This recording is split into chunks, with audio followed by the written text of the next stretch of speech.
el apóstol Pablo, escribiendo a la iglesia de Tesalónica, da un mandamiento un poco fuerte, pero necesario. Él dice, señaladlo y no os juntéis con él. En varios textos del Nuevo Testamento se enseña que la iglesia debe señalar o fijarse en los infieles, los miembros infieles, y apartarse de ellos. Esta enseñanza se ha descuidado mucho entre algunos hermanos y a consecuencia de este descuido se permite que el error, la mundanalidad, corrompa la iglesia. También se habla de poner a algún hermano bajo disciplina en sentido sectario y no según las enseñanzas claras del Nuevo Testamento. Aquí se presenta pues en forma de preguntas y respuestas un estudio algo largo, detenido, sobre este tema. Se sugiere que este material se enseñe en una serie de sermones o en clases bíblicas. Vamos comenzando con Mateo capítulo 5, 23, 24 y Mateo 18 del 15 al 17. Cuando hay ofensas personales, ¿quién debe buscar la reconciliación? ¿El hermano que ha ofendido a otro o el hermano ofendido? Dice Cristo que si tu hermano tiene algo contra ti, anda, reconcíliate primero con tu hermano, aún antes de ofrecer tu ofrenda a Dios. En este caso, Cristo habla al individuo que ha ofendido a otro, o por lo menos el otro tiene algo contra él. Puede ser un malentendido, pero sea lo que fuera, uno tiene que tiene que tomar la iniciativa para investigar el asunto y buscar la reconciliación con su hermano. Esto se enseña en Mateo 5, 23, 24. En Mateo 18, 15 dice Cristo, si tu hermano peca contra ti, ve y repréndele estando tú y él solos. En este caso también uno debe tomar la iniciativa para buscar la reconciliación. Es decir, tanto el ofensor como el ofendido deben ir al otro para buscar la reconciliación. ¿Cuántos problemas serían resueltos y cuántos escándalos se evitarían si todos practicáramos esta enseñanza de Jesucristo?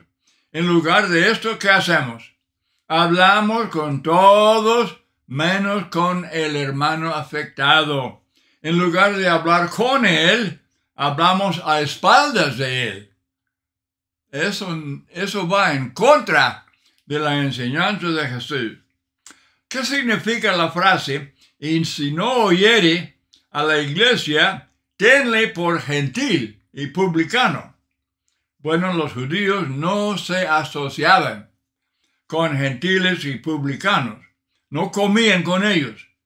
Dijo Pedro a Cornelio, vosotros sabéis cuán abominable es para un varón judío juntarse o acercarse a un extranjero. Hechos 10, 28. Por lo tanto, según Mateo 18, 17, los miembros de la iglesia no deben juntarse o acercarse a un hermano fiel que no quiere recibir la corrección. Pero ¿por qué dice Cristo que no debemos asociarnos con los tales? Esta disciplina tiene varios propósitos y son muy sanos. Son beneficiosos tanto para los hermanos infieles que no quieren arrepentirse, como para la iglesia y para el progreso del evangelio la salvación de otros. En primer lugar, es para salvar al hermano caído. Es para humillarlo, para que él se arrepienta. Solamente así volverá al Señor. Su orgullo le hizo caer y ahora es necesario que se avergüence de su pecado para volver. También es para que la iglesia se mantenga pura y no manchada de pecado. De esta manera se quitan tropiezos que estorban la obra. Una iglesia manchada con pecado no tiene influencia, no puede evangelizar a otros. Los de afuera dirán a tales hermanos, enséñese a sí mismo primero. ¿Verdad? Romanos 2, 21. Ahora, Mateo 18, del 15 al 17, se refiere a las ofensas personales entre hermanos. Estas siempre deben tratarse personalmente, privadamente. Todo esfuerzo debe hacerse de acuerdo con estas enseñanzas de Jesús para que estos problemas no lleguen a nivel congregacional. Pero este texto no debe emplearse en casos de doctrina falsa enseñada públicamente, por ejemplo, en el púlpito o en alguna clase bíblica, ni tampoco cuando se trata de algún pecado cometido públicamente que mancha la iglesia. Los pecados públicos no se tratan en este texto. Son asuntos personales. Esto se explica porque muchas veces algún hermano que comete pecado y es de naturaleza pública, o él cae en algún error doctrinal, él es exhortado por los ancianos o en la junta de varones, o desde el púlpito, o en alguna clase bíblica, y luego Mateo 18, 15 al 17 es citado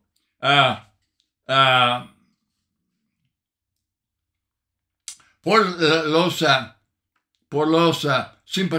simpatizadores con la acusación de que no siguieron el plan bíblico de disciplina, porque no hablaron conmigo privadamente. Los tales están usando mal este texto. Este texto tiene que ver con ofensas personales.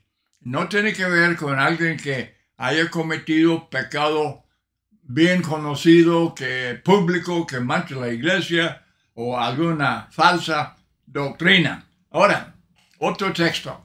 Romanos 16, 17 y 18. La Biblia dice que Dios disciplina a los hijos que ama. ¿Qué medio o medios usa Dios para disciplinar a sus hijos? Bueno, en la carta a los Hebreos se habla de la disciplina de sufrimientos. Esto está en Hebreos 10 y 12. Dios permite que sus hijos sufran persecuciones y otras aflicciones para el desarrollo espiritual de ellos. Esto se enseña claramente en 2 Corintios 12, del 8 al 10, en el caso de Pablo. Pero Romanos 16, 17, 18, vemos dos mandamientos que son necesarios para la corrección del mal en la iglesia. Mas os ruego, hermanos, que os fijéis en los que causan divisiones y tropiezos en contra de la doctrina que vosotros habéis aprendido. El primer mandamiento es que os fijéis, ¿verdad? Significa que los tales deben ser identificados. ¿De quién está hablando? Hay que explicar clara y públicamente quiénes son. Es lo que significa señalarlo. Señalarlo. Por ejemplo, cuando alguno obedece al Evangelio y lo identificamos, ¿verdad? Anunciando y publicando su nombre, y cuando alguno es restaurado a su primer amor, otra vez, lo identificamos anunciando que el hermano fulano de tal se ha arrepentido de su pecado, confesó sus pecados y quiere reconciliarse con la iglesia. En la misma forma, el hermano infiel que no quiere corregirse es identificado públicamente. De esa manera todos pueden fijarse en él. La iglesia entera debe saber quién es, qué ha hecho y que no quiere humillarse. Y luego que os apartéis de ellos. Es el segundo mandamiento dado por Pablo y significa la misma cosa que Jesús dice, tenle por gentil y publicano. Es decir, no asociarse con él. Ningún judío, ni Jesús mismo, comía con gentiles. Y los publicanos se clasificaban en el concepto de los judíos con los gentiles. El hecho de que Jesús sí comía con publicanos o que después los judíos deberían comer con gentiles, ese es otro tema, no llega al caso. Eso no se puede mencionar en el estudio que estamos ahora llevando a cabo. El sencillo punto en Mateo 18, 17 es que el hermano incorregible debe ser tratado como los judíos trataban a los gentiles y publicanos. ¿Por qué se tiene que hacer un anuncio público a la iglesia, ya que la disciplina es individual? Que, por ejemplo, dejar toda actividad social con él. Bueno, el anuncio público es necesario para obedecer el primer mandamiento, os fijéis en él. Identificarlo. El hermano infiel que rehúse arrepentirse, rehúsa el ser restaurado, él tiene que ser identificado, marcado, señalado públicamente, y la cosa no es simplemente personal, es congregacional. Toda la iglesia ha sido afectada. Somos miembros los unos de los otros. Efesios 4:25. Lo que un miembro hace afecta toda la iglesia. Es verdad que muchas ofensas personales no deben llegar a noticias de la iglesia. Es lo que Jesús dice. En Mateo 5, Mateo 18, debemos hacer todo lo posible por corregir ofensas personales y evitar que lleguen a ser problemas de la congregación. Exactamente, pero Jesús dice claramente, la persona no escucha, no acepta reconciliación, y luego llevar testigos tampoco, los rechaza. Entonces, dilo a la iglesia. Ya llegó a ser asunto de la iglesia. Y Jesús, así él dice, Mateo 18, 17, dilo a la iglesia. Si el hermano que peca contra ti no escuchara las exhortaciones personales, entonces no hay otra alternativa. Hay que decirlo a la iglesia. Es muy importante aprender de estos textos que la disciplina bíblica es tanto congregacional como individual. Es verdad que nos apartamos nosotros mismos individualmente del hermano infiel. Ya no nos juntamos, no nos asociamos con él. Dice Pablo, ni aún comáis, ni comer con él. ¿Verdad? Es para humillarlo, es para salvarle, para que se avergüence y se arrepienta. Ahora, el anuncio tiene que hacerse, como dice 1 Corintios 5:4, reunidos vosotros. O sea, en la iglesia, en la asamblea. Es la forma más apropiada de fijarnos en él y señalarlo. Cuando el hermano indicado se bautizó, se identificó. Si fuera restaurado, sería Otra vez, identificado. Es natural, pues, que también se identifique cuando decide que ya no quiere ser cristiano, ya no quiere ser fiel miembro de la congregación. ¿Quién puede decir que no es razonable o no es justo hacerlo? Claro que sí lo es. Pero el infiel, el rebelde, el miembro rebelde, él es responsable. Él obliga a la iglesia a tomar esta acción. Porque dice Pablo a la iglesia, entregarlo a Satanás. Para salvarle. Y el pecado, ahí 1 Corintios 5, el pecado del hermano en Corinto, él fue rescatado, él fue restaurado. Porque llevaron a cabo esta disciplina. Muy bien. Para solventar cualquier problema, el plan más fiel, desde luego, es el plan de Dios, es el plan perfecto, es el plan de salvación para los tales, ¿verdad? Otros planes o los esfuerzos por evitar el plan de Dios son, desde luego, sabiduría humana y no funcionan, no sirven. Luego del anuncio empieza la acción de apartarse de él, cosa que se lleva a cabo en la vida de cada miembro. El deber de la congregación es el de leer el anuncio, aclarando bien el asunto, y luego el deber de cada miembro de apartarse del hermano señalado, de no juntarse con él, no asociarse con él, ni aún comáis. 1 Corintios 5:11. Con el tal ni aún comáis. Ahora, 1 Corintios 5, ¿qué significa la frase, el tal sea entregado a Satanás para destrucción de la carne? Bueno, esta expresión se explica en el contexto. Leer todo el texto y se hace claro. Dice verso 2 que fuese quitado de en medio de vosotros el que cometió tal acción.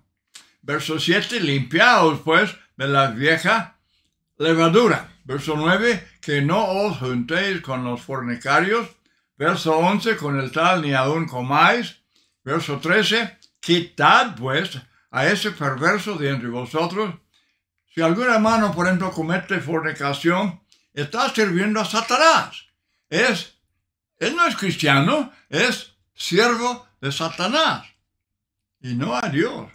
Entonces, él debe ser tratado por los fieles de acuerdo con su práctica y no de acuerdo con su mera profesión, llamándose hermano. El que practica el pecado es del diablo. En esto se manifiestan los hijos de Dios y los hijos del diablo. 1 de Juan 3, 8 a 10.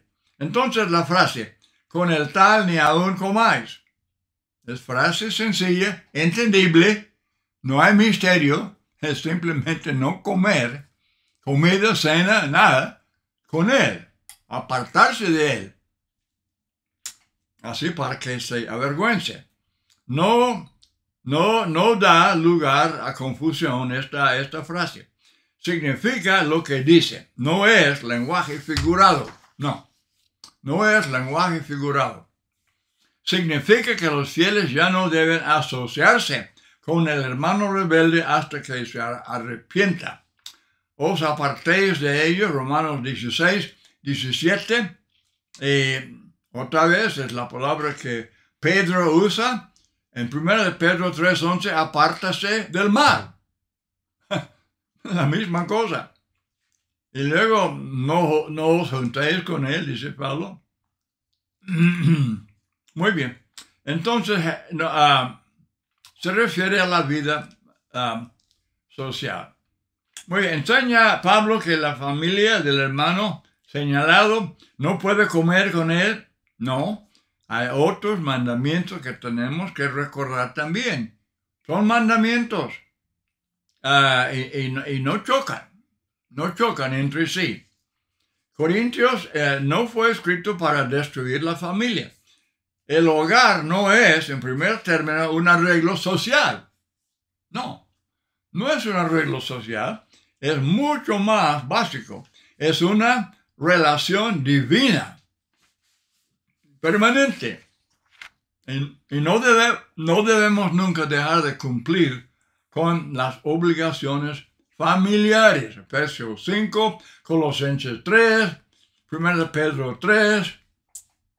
Ahora, Pablo enseña en 1 Corintios 7, enseña a las hermanas a no dejar a sus maridos, aunque sean incrédulos, si estos consienten en vivir con ellas. También Pedro enseña la sujeción de la hermana a su marido inconverso. Estos textos nos enseñan que la relación matrimonial no debe ser afectada por la falta de fe del marido. La hermana no puede dejarlo a menos que él sea fornicario. Entonces, Corintios 5 no debe ser forzado a enseñar que la hermana no puede comer con su marido. Eso es insensatez. Es pura insensatez. Si ella debe estar sujeta a él y debe amarlo y no debe defraudarle sexualmente,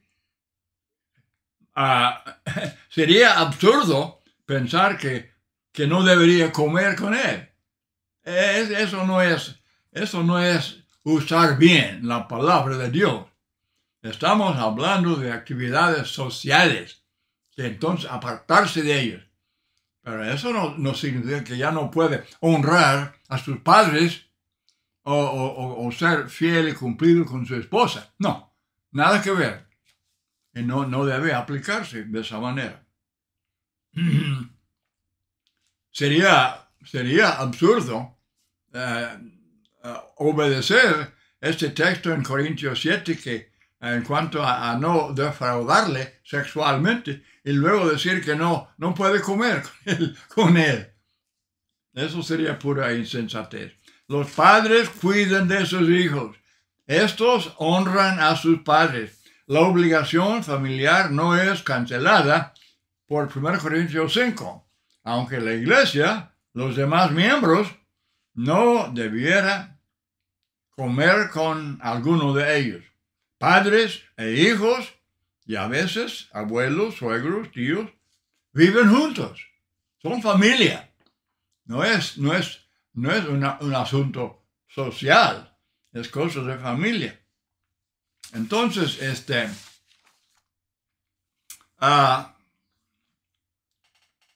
no se refiere, 1 Corintios 5:11, a no comer la cena del Señor. Pregunta. ¿No se refiere 1 Corintios 5:11 a no comer la cena del Señor? Respuesta. No. Pablo no está hablando de la cena. Él está diciendo que no podemos comer una comida ordinaria con este hermano disciplinado. Ahora,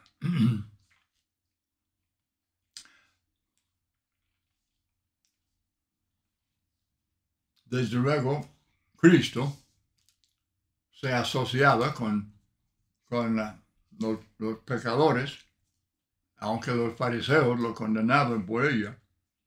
Y somos la luz del mundo y la sal de la tierra para salvar a los tales. Por tanto, tenemos que asociarnos diariamente con ellos. Eso sí. ¿Pero comer qué? ¿La cena del Señor? No. Nada que ver. No tiene que ver con la cena. Pero no podemos comer socialmente con ellos porque están bajo disciplina.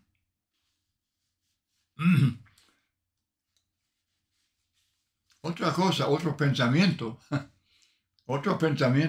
Esta disciplina es afectada si los miembros de la iglesia nunca comen juntos. Si no hay vida social con los miembros. No se visitan, no comen juntos, no hay convivios. Entonces, pues, no tiene fuerza decir con el tal ni aún comáis. Porque nunca comieron con él como quiera. ¿Qué importa?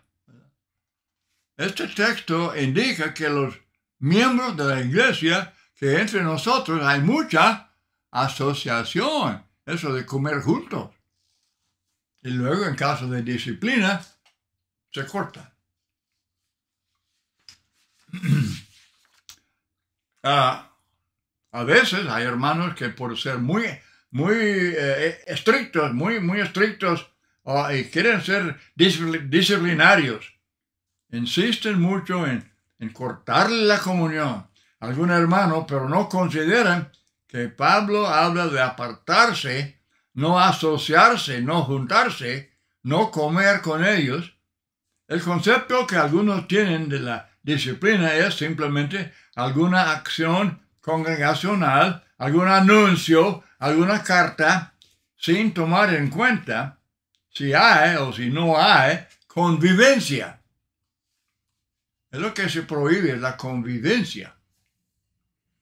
Eso es para humillarlo. Si los miembros trabajan juntos en la obra, sufren juntos, gozan con los que se gozan y sufren con los que sufren, como Pablo enseña a los corintios, entonces esta enseñanza tiene mucha fuerza.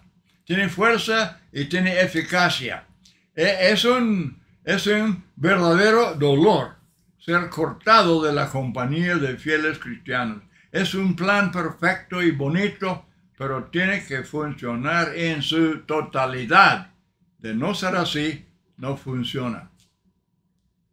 Dice Pedro, si alguno habla, hable conforme a las palabras de Dios. Si los miembros de la iglesia no se aman, no quieren asociarse los unos con los otros, este tema no tendrá significado para ellos. Es otro ejemplo de la importancia del amor. Si no hay amor, no habrá disciplina, ni tampoco pureza en el cuerpo de Cristo. Entonces, ¿cuál es la consecuencia si la iglesia no practica la disciplina? Bueno, en primer lugar, no agradamos a Dios. Es desobediencia, ¿verdad? Y si estamos mal con Dios, estamos en peligro espiritual delante de Él. Las iglesias de Cristo que no obedecen a Cristo pueden ser rechazadas por Él, como vemos claramente en Apocalipsis capítulos 2 y 3. Quitaré tu candelero. Es que Él las rechaza. Ya no son la iglesia de Cristo.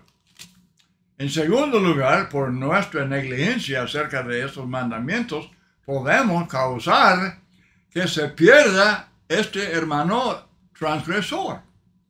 Este hermano que necesita disciplina puede ser perdido. Él será perdido si no es rescatado de su condición espiritual. Muy bien, segunda carta a los de Tesalónica, capítulo 3, versículos 6 y 14. ¿Qué significa que ande desordenadamente? Ande desordenadamente. Bueno, en este contexto, Pablo se refiere a los que no querían trabajar físicamente, para ganarse la vida. Los versículos del 6 al 15. Estos andaban desordenadamente, no trabajando en nada, sino entremetiéndose en lo ajeno. Verso 11.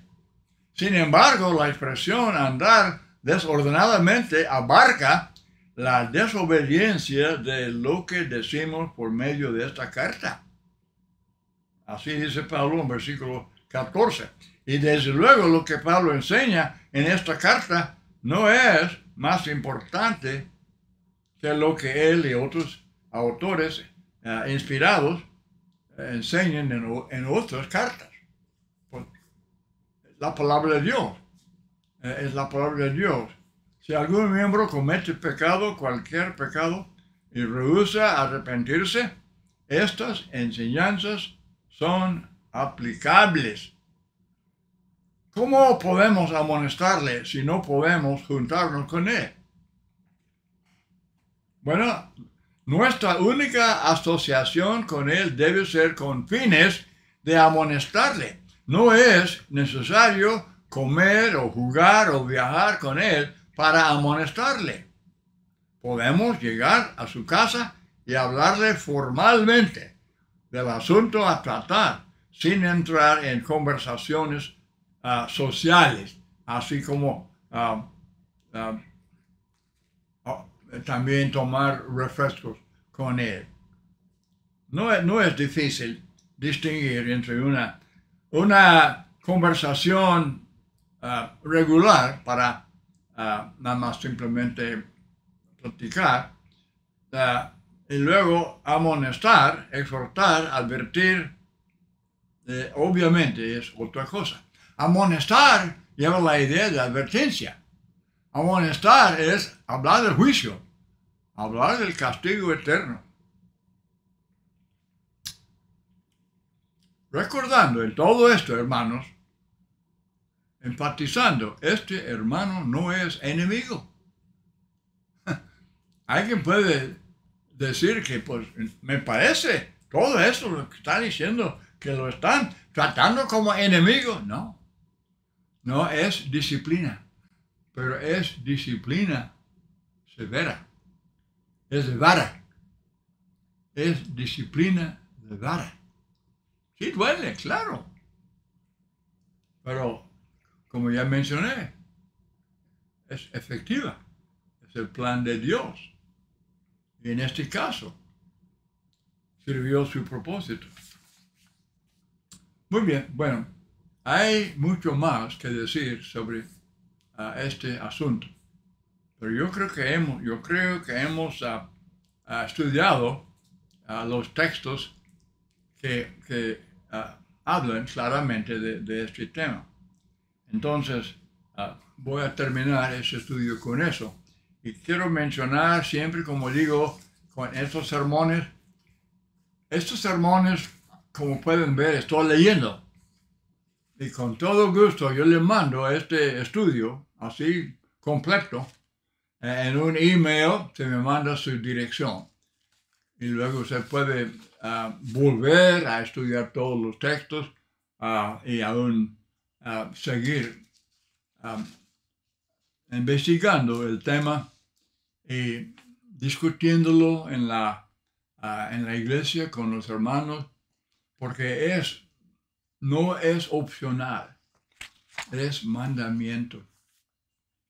Muchas gracias por su muy buena atención y que el Señor nos ayude a cumplir con su voluntad.